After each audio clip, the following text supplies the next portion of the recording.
ஏங்க அடுத்த ஜென்மத்திலயும் நான் தானே உங்களுக்கு பொண்டாட்டியா வரணும்னு நீங்க எதிர்பார்ப்பீங்க. நான் ஒரு கேள்வி கேக்குறேன், பதில் சொல்றியா? போன வருஷம் தீபாவளி வாங்கின புடவையே இந்த தீபாவளி கட்டுவியா? அதை எப்படி நான் கட்டுவேன்? நீ மட்டும் கட்ட மாட்ட, என்ன மட்டும் எதிர்பார்க்கற? கூட்டத்துல ஒருத்தன் எதிரியா இருந்தா நீ வளர்ந்துட்டு வரன்னு அர்த்தம். ஆனா கூட்டமே எதிரியா இருந்தா நீ வளர்ந்துட்டன்னு அர்த்தம்.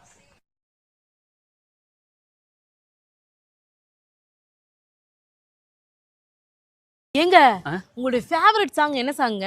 அப்படியெல்லாம் ஒரு சாங்கும் இல்லடி, ஏன் கேக்குற? இல்லைங்க, உங்களுக்கு பிடிச்ச பாட்டை உங்களுக்கு பிடிச்சவங்க பாடையில இன்னும் ரொம்ப பிடிக்குமா அவங்க, அதனால நீங்க சொல்லுங்க, நான் பாடுறேன்.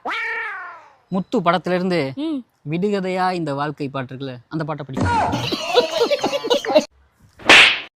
ஏங்க பால் கெட்டு போயிடுச்சுன்னா அதை வச்சு பால் கோவா பண்ணுறாங்கல்ல, நான் வச்ச ரசம் கெட்டு போயிடுச்சு, அதை வச்சு ரசகுல்லா ட்ரை பண்ணட்டுமா?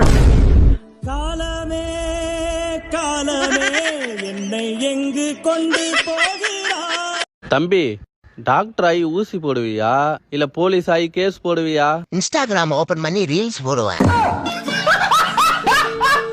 ஏங்க உங்களுடைய ஃபேவரட் சாங் என்ன சாங்க? அப்படியெல்லாம் ஒரு சாங்கும் இல்லடி, ஏன் கேக்குற? இல்லைங்க, உங்களுக்கு பிடிச்ச பாட்டை உங்களுக்கு பிடிச்சவங்க பாடையில இன்னும் ரொம்ப பிடிக்குமா அவங்க, அதனால நீங்க சொல்லுங்க, நான் பாடுறேன். முத்து படத்துல இருந்து விடுகதையா இந்த வாழ்க்கை பாட்டு இருக்குல்ல, அந்த பாட்டை பிடிக்கும். நம்ம ஏன் தெரியுமா குனிஞ்சு சாப்பிடுறோம்? இந்த அரிசிய மண்ணு தான் நமக்கு கொடுக்குது, அதனால மண்ணுக்கு நன்றி சொல்றதுனால குனிஞ்சு சாப்பிடுறோம். ஏன் தெரியுமா அண்ணாந்து தண்ணி குடிக்கிறோம்? தண்ணி வானத்துல இருந்து கிடைக்கிறதுனால வானத்துக்கு நன்றி சொல்றதுனால அண்ணாந்து தண்ணி குடிக்கிறோம். ஏன் தெரியுமா சரக்கு அடிக்கிறவங்க எல்லாம் கண்ணை மூடிக்கிட்டு சரக்கு அடிக்கிறாங்க? எப்படி கண்ணை மூட போறது? அதுல தாண்டி கல்யாணத்துக்கு முன்னாடி ஆம்பளை பசங்க போடுற மேக்கப்புக்கும் பொம்பளை பிள்ளைங்க போடுற மேக்கப்புக்குமே வித்தியாசம் இருக்கு. பசங்க மேக்கப் போட்டு வெளியில போனா கடத்தருவுக்கு போறான்னு அர்த்தம். ஒரு பொம்பளை புள்ள மேக்கப் போட்டு வெளியில போனா ஏதோ ஒரு பையில நடுத்தருவுல விட போறான்னு அர்த்தம். அது சத்தியமான உண்மைதானே. புருஷனுக்கு சந்தோஷத்தை தாரோம், மகிழ்ச்சியை தாரோம், புள்ள குட்டிய பெத்து தாரோம், கேட்கும் போதுல அந்த கருவாயனுக்கு நகை நட்ட கழட்டி தாரோம், எல்லாத்தையும் தரதுனாலதான் சார் நாங்க தாரம்னு வந்திருக்கோம். உண்மையிலே சொல்றேன் சார், என் கல்யாணம் முடிஞ்சு 1/2 மணி நேரம் தாங்க இருக்கும். மனுஷன் ஓடி வந்து என் கையை பிடிச்சு ஓன்னு அழுதார். நான் சொன்னேன், லூசு வாழ்க்கை பூரா அழுகத்தான போற, ஏன் மொத்தமா இன்னைக்கே அழுவுற? டெய்லி காலையில 7 to 8 உனக்கு அழுகுற டைம் தாண்டி மாப்பிள்ளன்னு.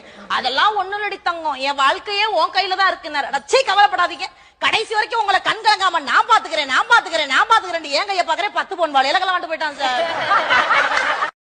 ஏங்க நாளைக்கு நான் எங்க அம்மா வீட்டுக்கு போயிட்டு வரவா? அம்மா வீட்டுக்கு போறாளா? நாளைக்கு நான் கோயிலுக்கு போகணும். இங்க வீட்டு வேலையெல்லாம் யாரு பாப்பா? பேசாம இருக்கு சொல்லு. சரிங்க, அப்ப நான் அங்கேயே இருந்துடுறேன். Very good. இப்பதான் பொறுப்பானவளா பேசுறேன். மாமியார் பேச்ச மருமக கேட்கும்போது எவ்வளவு சந்தோஷமா இருக்கு. ஆமா, என்ன திடீர்னு போக மாட்டேன்னு சொல்ற? நீ சொன்னா கேட்க மாட்டியே, என்ன? நானே ஒரு நாள் நிம்மதியா இருக்கலாம் தான் எங்க அம்மா வீட்டுக்கு போலான்னு நினைச்சேன். அதான் நாளைக்கு உங்க அம்மா வெளியே போறாங்கல்ல, அப்புறம் என்ன இங்கேயே நிம்மதியா இருந்துருவேன். கல்யாணத்துக்கு முன்னாடி போனை போட்டோன்னு வச்சுக்கோங்களேன், சொல்லு சொல்லு அப்படின்னு சொல்லு விடுவாங்க. கல்யாணத்துக்கு அப்புறம் போனை போட்டோன்னு வச்சுக்கோங்களேன், 1 கிலோ தக்காளி தானே சளின வை வாங்கிட்டு வரேன், அவ்வளவுதான். ஜவுரி முடியெல்லாம் நாங்க ஒண்ணு ஆசைக்காக வைக்கிறது இல்ல. அப்புறம் எதுக்காக வைக்கிற? ஒரு காலத்துல புருஷங்களுக்கு கோவம் வந்தா கையில அடிச்சாங்க, கால்ல அடிச்சாங்க. இப்ப ஆவுனா பூரா பயில தலைய புடிச்சே அடிக்கிறாங்க. தலையில கை வைக்கும் போது உங்களுக்கு எதுக்கு கஷ்டம்? இந்தாடா மாப்பிள்ளன்னு கையில எடுத்து கொடுத்துட்டு நாங்க போட போயிட்டே இருப்போம். சில ஆண்கள்லாம் கிளி மாதிரி பொண்டாட்டி இருந்தாலும் குரங்கு மாதிரி வப்பாட்டி வச்சிருக்காங்கல்ல, நிறைய ஆண்கள் அப்படி இருக்கிறாங்க. அம்மா அப்படி நீ சொல்லாதம்மா, அப்படி சொல்லாத. உங்களுக்கு ஏன் ரோசம் வருது? அதுக்கு சொல்லலம்மாண்ணா.